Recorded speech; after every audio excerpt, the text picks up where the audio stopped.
This is our van, this is us, and these are our dogs. And like a lot of van owners, we have dogs, and dogs take up space that our van just doesn't have. So today I'm going to make my medium wheelbase camper van usable, even with 3 dogs. Now the VW Grand California has 2 areas, a living area here and a bed here. Under the bed there's a large storage area. Now to separate this area, the Grand California comes from factory with these. These are dividers, and these dividers go here.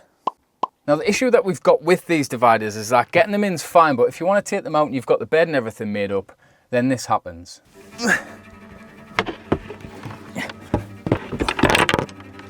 To stop us having to fight the bed and make the space actually usable as well as dog friendly, this is the design that I've come up with. First of all, we're going to swap out the 2 dividers for 1 big divider. Then I'm going to cut a gate section into the divider. And now that we've got our 2 sections, we need to make it open and close. So then I'm going to fit some hinges to one side of the outer frame so that it opens out into the kitchen. We'll put a latch on this side so that it stays shut when we actually need it to be shut. And then it turns out that dogs actually need to breathe.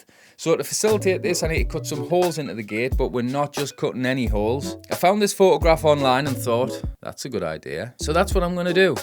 We're not only completing a dog gate in this video, but we're also giving the interior of the van a full-blown makeover. So make sure you hang around towards the end of the video to have a tour around the new look in our camper van's interior. The gate that we're planning on building will go into these, which are guides. And on the subject of guides, we've also been making the ultimate Scottish road trip guide. Now the ultimate Scottish road trip guide is a guide for the very best road trip in Scotland. You'll drive the best driving roads, see the best scenery, visit the best beaches and see the most dramatic landscapes in the whole of the UK. Now the road trip also includes all the best activities and things to do, all the best locations to park, any services that are located in the area, as well as our top 5 favourite things to do while we're on the road trip. The guide is available for £4 at the link in the description, but you can also get an additional 5 guides which cover the Isle of Harris, the Isle of Arran, the Isle of Mull, the Shetland and Orkney Islands, the Cairngorms, as well as the ultimate Scottish road trip guide for the small price of £10. The link is in the description below, but now it's time to crack on and try and build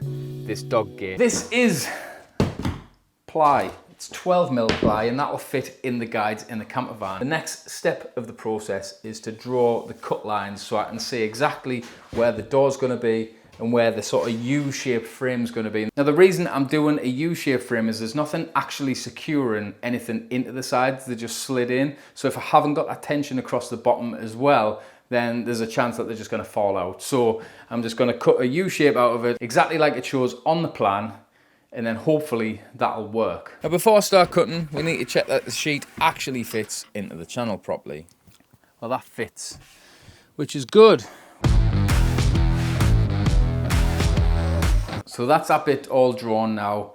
I've drawn the line there and I'll use that as a guide so I can cut hopefully a nice straight line. So this side is going to be on the side where the bathroom is, this side is going to be on the side where the kitchen is, and this middle section here is essentially going to be the door itself.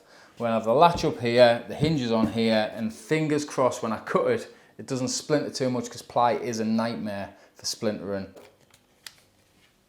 It's jigsaw time.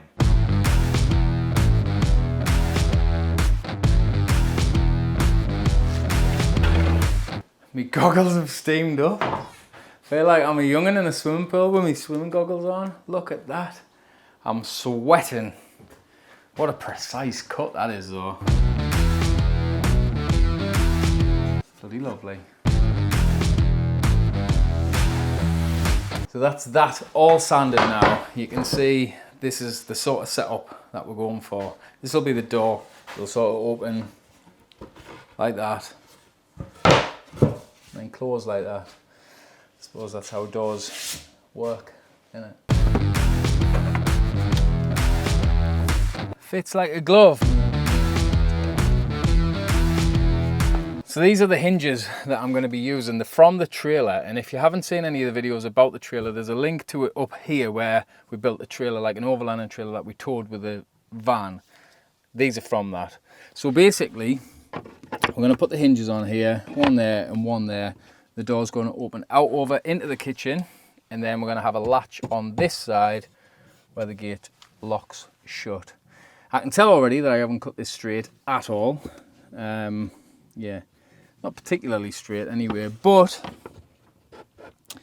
it is what it is. As long as the screws go in, which they will, then what difference does it make, really?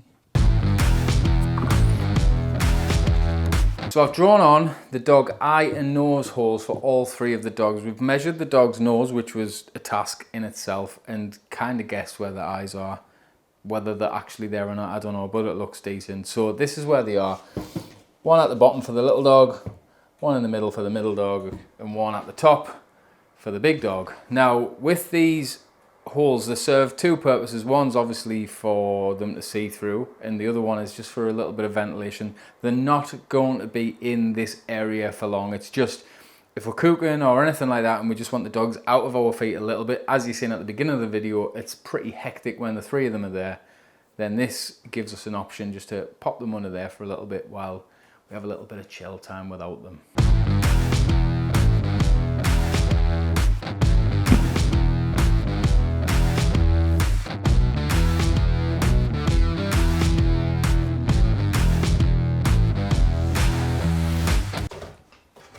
Well, there's them done. The little dog eye and nose holes.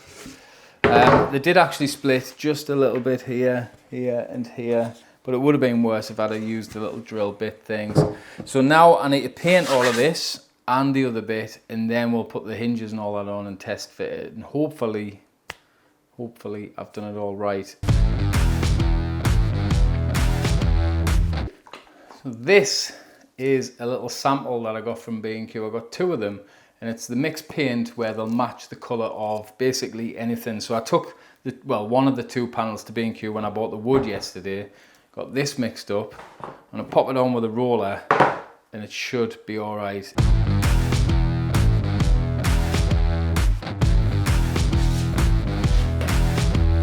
Paint is dry and it looks bang on. It looks pretty much as close as I think we're going to get to the actual colour of the cabinets in the van.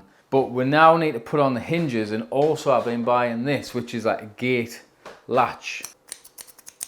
And it also has a little handle on it, so that rather than the other one, which was like a bit of a shed gate latch that I had, you know, the ones where you do that, I think is the actual motion. This one's got a little handle on, so when you close it or open it, you've got something to hold on to. But we need to do the hinges first, and then I'm pretty nervous to check whether it actually is going to work as well as I hope it does. That's the hinges on. What I think I'll do now is I think I'll put this on before I even test fit it, because really this doesn't make any difference. I think I will put that on now. Do they match with that? Do they? No. Danielle, Do they match? it's just a negative attitude is all I'm hearing right now. Do they match though? That's the question. It depends. Mix and match. Yes. Pick and mix. So for me, I would say yes, they do. They look bloody lovely. If anything, I prefer the variation of colour. I've got a bright colour for life. Stop trying to monotone me. Latch is fitted. Works. All is well. Or it all seems well. But I haven't actually tried it all together in the van. So if my measurements are wrong and this can't swing open, then all of this is useless. So we're going to go and test it now, see whether it works. Here goes. My biggest worry that I've got, to be honest, is whether this door is going to swing and catch this. I think obviously I've measured it, but I don't know what sort of angle it comes in at from the hinges.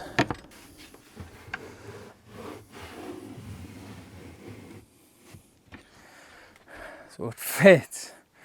This part, this is the moment of truth.